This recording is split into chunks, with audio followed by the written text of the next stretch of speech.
share something with you. That might put me in a very negative light, yeah. Relationships are not my forte. See if someone grabbed up my wife or something, completely different ballgame. I'll walk away from here, and this has been like a therapy session.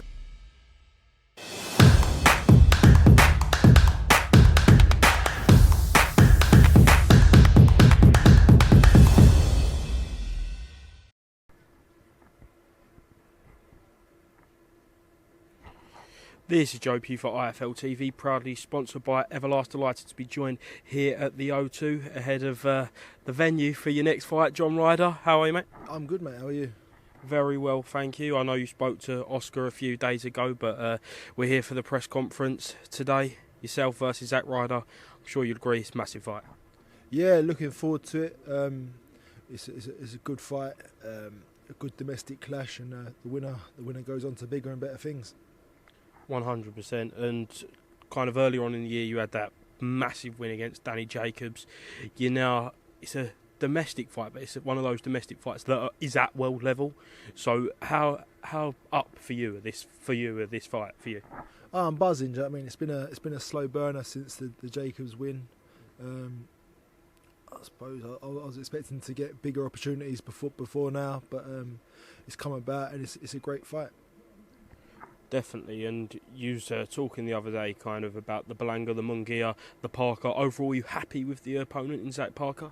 Yeah, definitely. I mean, listen, I'd happily have fought any of them, but I think this is the right fight at the right time. It's got obviously the massive marbles of the WBO interim, which can put you in high esteem and put you in line for some massive fights. We know you fought at the O2 before, not for a few years now, and I think it's the first time you've ever headlined it. So just coming here today and looking round, feel good for the 26th? Yeah, I mean, it's good to be back. I've been back here more recently as a fan watching shows, but I think the last time I boxed here was Jamie Cox in 2018. So it's good to be back. I've been lucky enough to watch some good shows here, like I say, but it's good to be back and to be headlining. Saw you brought the fans out at Alexandra Palace last time out. Do you think they'll be out once again, but for a big world title eliminator / interim title fight? Yeah, I hope so. I mean, it was a great crowd at Ali Pali in February, so it's all about bringing them out again, getting them bums on seats, and getting them sat down to support me November 26th. Everyone knows kind of what's at stake here. It's not just the WBO interim title, it's the chance to fight Canelo, but he may vacate, he may go up to light heavy again. But in your opinion, what do you think, kind of, you got a hunch, do you think it'll be the Canelo, or do you think it will be elevated to a world champion? Because either way, it's kind of a win-win for you. Listen, either way is a win-win, but we can't be planning it based on what Canelo's going to do. It's, there's big fights regardless at 168. You got the Benavidez fight in Plant, hopefully. So, I mean, whatever way it goes, regardless of Canelo, there's going to be big fights at 168. Definitely, and I think it'll be like 3 years to the same week since the Callum Smith fight, I think, when you step in there on the 26th. So, kind of, in that space of time, I'm sure you agree you haven't been as active as you want to be, but it's second fight this year, and then hopefully next year, maybe with a world title, pushing on to have 2 or 3 fights. Yeah, I mean, I hope so. I mean, I've always wanted to be more active than I've been, but 2 to 3 fights a year has always seemed to be my max. But listen, I'm just grateful after the years of COVID with 1 fight a year. Was just not enough. So to start the year on a high and finish on a high is a good thing for me. Just before the press conference gets started here with Zach Parker, what are you expecting from him today? Do you think there'll be any needle between you, or is it going to be fully respectful? I don't know. Who knows? We'll see how he is when he gets here. I suppose he's probably a bit pissed off with the trains and whatnot, and he's delaying getting here, but it is what it is. We all know Neil Marsh can sometimes be quite vocal, his manager. What are you expecting from Neil? Well, he's either going to be talking about Zach Parker or David Avanesian, isn't he? So they're both in big fights, so he should be happy now. Definitely, Avanesian obviously getting that T-Bug Crawford fight. You were saying to Oscar early on in the week about how it's kind of been a downer for your gym, and it's good to get yourself some good news. Obviously, Felix was meant to be on the Conor Benn card, so they both got pulled out. Joe Cordina's hand injury, just like obviously the situation with Conor is the situation with Conor, but how big of a boost was it for yourself and Tony Sims, because he's been through kind of a tough time at the minute in the media as well? Yeah, no, it's great to finally get the fight over the line. bridge the gap between Kingsbury and Matchroom as well, and show that we can work together in harmony and whatnot. So it's good to do that. And listen, I'm just fully focused on November 26th, regardless of what's going on behind the scenes. I'm fully focused on the job in hand. Has it been a distraction for you then with all the Conor, Benn and Tony Sims, and has Tony Sims still been able to kind of put full attention on you for the 26th with everything going on? Yeah, Tony Sims is a consummate professional. He's too long in the tooth now to let one thing drag him down, and he's a master at it. So I think, listen, regardless of the Conor stuff, it was a dampener when Joe got stripped of his title. A gutter for Felix not being able to fight on the undercard, but I mean, dates are getting pushed and pulled about, and luckily the gym's busy. We've got fighters out Saturday and in the weeks coming up, so it's going to be a good time for the gym now.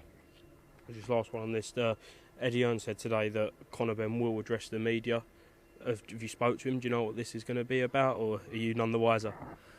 I'm none the wiser. I mean, I talk to Conor and I don't ask him his business. I just want to know that he's all right and he's happy and he's healthy, and that's all that matters to me.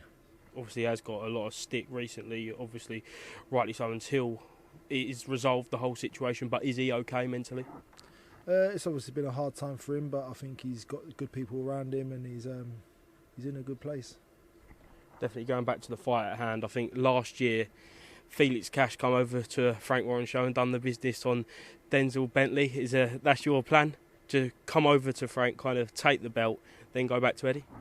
Oh, of course, yeah. I mean, but listen, Denzel Bentley, he got beat and he's regrouped, won the British title back, and he's fighting for a world title in a couple of weeks. So not all that glitters is gold. He's rebuilt well, and he's in line for a great shot now. Last year there was kind of some whispers around you even potentially moving up to 175 to take on Dimitri Bivol. Do you think that is a potential for the next couple of years, or are you strongly at the super middleweight and want to see out your career there? No, I mean, I'm happy at 168. I think it was through lack of opportunity that we was talking about it, and I think Bivol wasn't as active. I had one fight at 175 testing the water. It was alright, I got to eat a bit more. Then the Bivol fight got offered, but for, I think it was in Russia in December, and Tony just wasn't up for that. I don't think he had his jacket out, but I told him I'm up for it. Rocky IV's my favourite, but he didn't buy it. He said that it was a silly move, and I agree with Tony. Yeah, definitely. After seeing kind of how Canelo faced against him, I think a lot of people were underestimating Dimitri Bivol. But going forward with Zach Parker, do you take much from the Callum Smith fight? Because it's kind of the same dimensions, the same sort of style, the tall, rangy, but possesses a lot of power. Yeah, I think, and he's probably a bit fresher at the weight as well. Callum Smith was done in at the weight when I fought him. But still a fight I feel like I won and should have been crowned world champion, but 2 years on, 3 years on, we can't live by that. It's about putting it right on November 26th.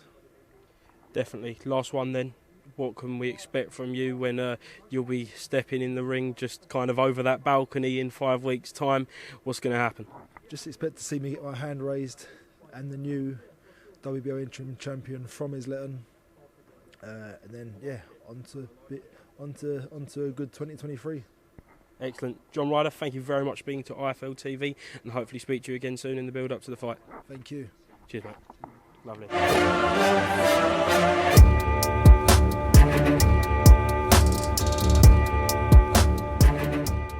I'm going to share something with you. That might put me in a very negative light, yeah. Relationships are not my forte. See if someone grabbed up my wife or something, completely different ballgame. I'll walk away from it, and this has been like a therapy session.